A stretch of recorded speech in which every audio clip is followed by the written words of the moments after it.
அனைவருக்கும் இனிய காலை வணக்கம். இன்னைக்கு நம்ம பார்க்க போகிறது செவ்வாய்க்கிழமை பூஜை விலாக் தான். இன்னைக்கு செவ்வாய்க்கிழமை அப்படின்னாலே நம்ம எல்லாருமே நிறைய பேர் வந்து பார்த்திங்கன்னா முருகன் வழிபாடு வந்து செய்வாங்க. முருகனுக்கு வந்து பார்த்திங்கன்னா செவ்வரளி மலர் அப்படிங்கிறது ரொம்ப ரொம்ப பிடிக்கும். அது மட்டும் இல்லாமல் நமக்கு சிகப்பு கலரில் வந்து அந்த பொருட்களை வந்து இன்றைக்கி பயன்படுத்துறது அங்காரகனை வந்து பார்த்திங்கன்னா ரொம்ப மகிழ்விக்கும். அது மட்டும் இல்லாமல் நமக்கு அந்த செவ்வாய்க்கிழமை அந்த கிரகத்துக்குரிய நிறங்களான ஆடைகளையோ அந்த பொருட்களையும் நம்ம பயன்படுத்தும் போது நமக்கு நேர்மறையான ஆற்றல்கள் நமக்கு வந்து கூடவே இருக்கிற மாதிரி இருக்கும். இது எல்லாமே என்னுடைய நம்பிக்கை. உங்களுக்கு நம்பிக்கை இருந்தால் ஃபாலோ பண்ணுங்க, இல்லைன்னா வந்து ஸ்கிப் பண்ணிக்கலாம். இன்னைக்கு வந்து வெற்றிலை தீபம் போடுறதுக்காக 6 வெற்றிலையும் அதோட காம்பை வந்து விளக்கில் வந்து போட்டு சிகப்பு திரியிலான வந்து பார்த்தீங்கன்னா இன்னைக்கு வந்து நான் விளக்கேற்றிருக்கேன். குலதெய்வம் வந்து வழிபாடு செய்யறதுக்கு குலதெய்வ விளக்குக்கு பூ வச்சுட்டு அதுக்கப்புறம் வந்து எல்லா தெய்வங்களுக்கும் நம்ம வந்து பூ வைக்கணும்.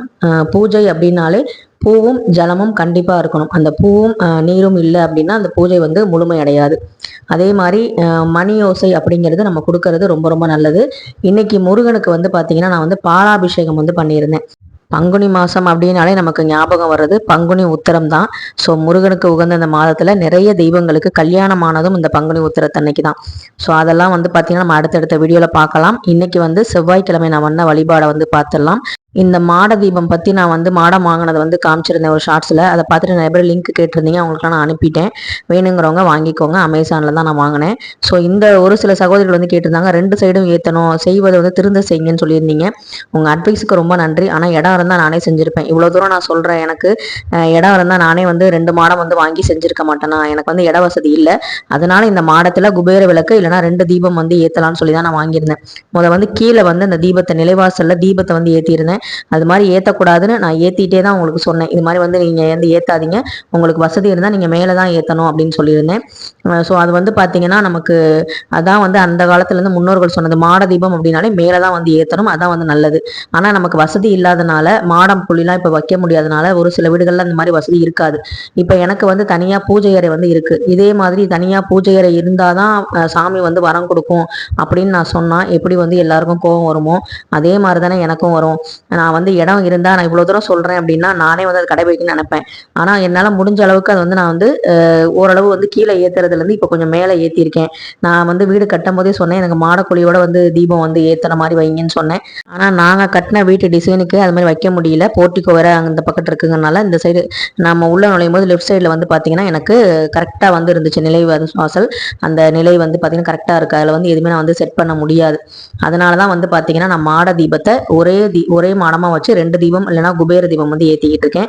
இதில் ஒன்றும் தவறு இல்லை அப்படின்னு நான் நினைக்கிறேன். நீங்கள் என்ன நினைக்கிறீங்க அப்படின்னு கமெண்ட்ல சொல்லுங்கள்.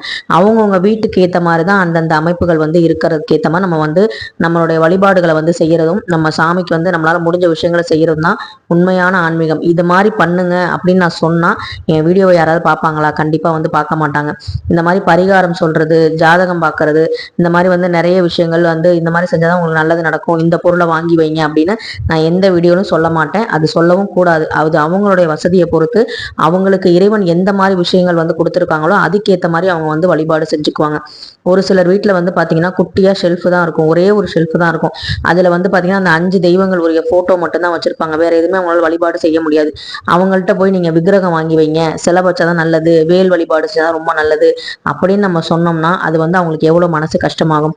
உண்மையாலுமே வந்து பார்த்தீங்கன்னா மற்றவங்க இடத்துல இருந்து நம்ம என்னைக்கு யோசிக்க ஆரம்பிக்கிறோமோ அப்போதான் வந்து உண்மையான பக்தியே ஆரம்பிக்குது அப்படின்னு தான் நான் சொல்லுவேன். இது வந்து நான் நிறைய வீடியோவில் சொல்லியிருக்கேன்.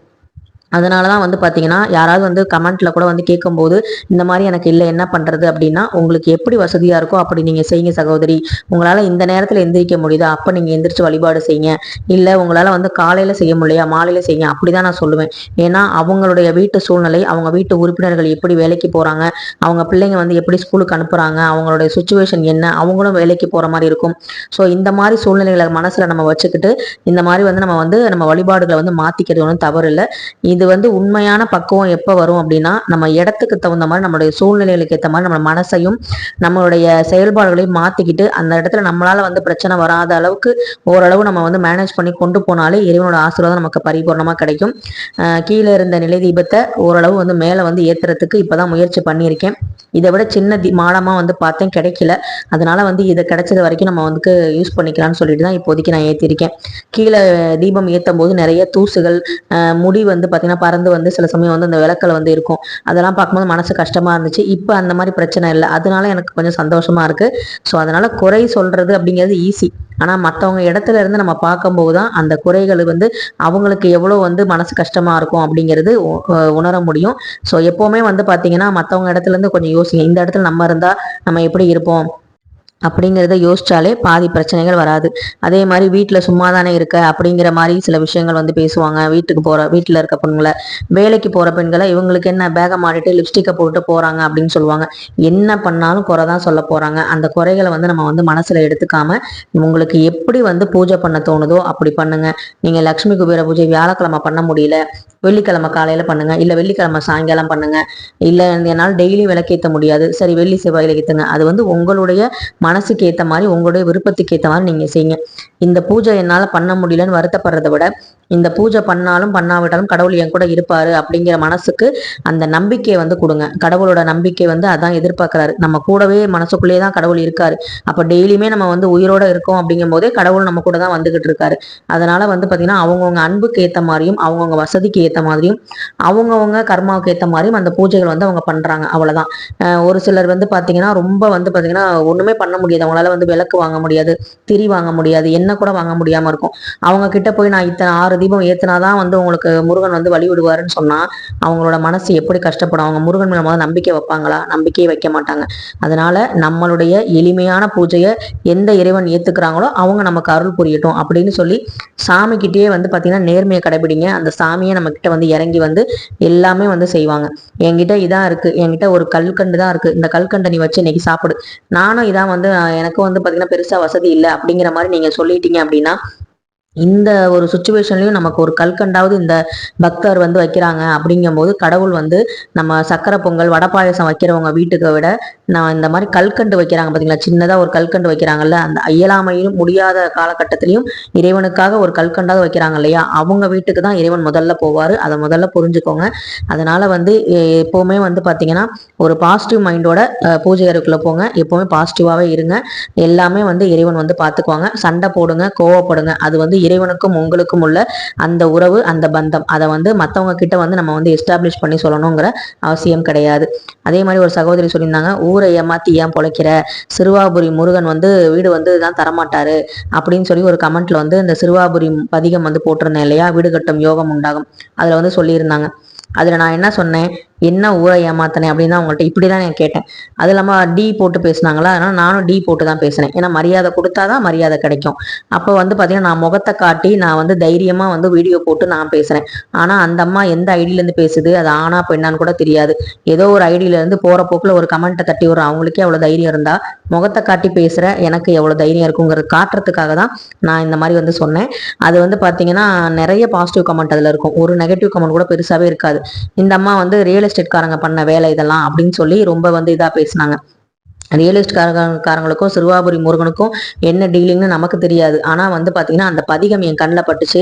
நான் படிக்க ஆரம்பித்தேன். அதில் இருக்க வரிகள் எல்லாமே வீடு கட்டுற சம்பந்தமாக மட்டும்தான் இருக்கும். அதை படிக்க படிக்க என் மனசுக்குள்ளே சொந்த வீடு வாங்கணும், சொந்த வீடு கட்டணுங்கிற ஆசை எனக்குள்ளே வந்துச்சு. அதை தான் வந்து பார்த்தீங்கன்னா நான் வந்து அதில் வந்து சொல்லியிருப்பேன். இதில் வந்து சிறுவாபுரி முருகனுக்கு உண்டியலில் வந்து நிறைய காணிக்க போடுங்க, சிறுவாபுரி முருகனுக்கு போய் நீங்கள் வந்து தங்க கவசம் சாத்துங்க, வெள்ளி கவசம் சாத்துங்க அப்படின்னு ஏதாவது சொல்லியிருந்தா நம்ம வந்து ஃப்ராடு பண்ணுறோம், ஏமாத்துறோம், முருகனுக்கும் எனக்கும் வந்து பார்த்தீங்கன்னா நான் முருகனுக்கு ஏஜென்ட் மாதிரி வேலை செய்கிறேன்னு சொல்லலாம். நான் வந்து சொன்னது, நான் சிறுவாபுரி முருகன் கோவிலுக்கே போனதில்லை, இது வரைக்கும் போனதில்லை. ஆனால் இந்த பதிகம் என் கண்ணில் பட்டுச்சு, நான் படித்தேன், நல்லபடியாக வந்து முருகன் வந்து எனக்கு வீடு அமைச்சு கொடுத்தாரு அப்படின்னு ஒரு நன்றியோட தான் நான் சொன்னேன். அதை வந்து நிறைய பேர் வந்து அதில் கமெண்ட்ல வந்து பார்த்தீங்கன்னா இந்த மாதிரி நான் படித்து எனக்கு நானும் வந்து வீடு கட்டியிருக்கேன்னு சொல்லி நிறைய பேர் வந்து சொல்லியிருந்தாங்க. அதனால நல்லது தான் நம்ம எடுத்துக்கணும். அவங்களுக்காக நம்ம விளக்கம் கொடுத்துக்கிட்டு பெருசாக வந்து பேசிக்கிட்டு இவங்க இப்படி சொல்லிட்டாங்களே அப்படின்னு சொல்லிட்டு நம்ம வந்து சிறுவாபுரி பதிகம் படிக்காமலோ இருக்க போறதில்ல. யார் என்ன சொன்னாலும் நம்ம பக்தி உண்மையானது, முருகன் நமக்காக வந்து வழிவிடுவார் அப்படின்னு நம்பி நம்ம வேலையை நம்ம பார்த்துக்கிட்டே இருப்போம்.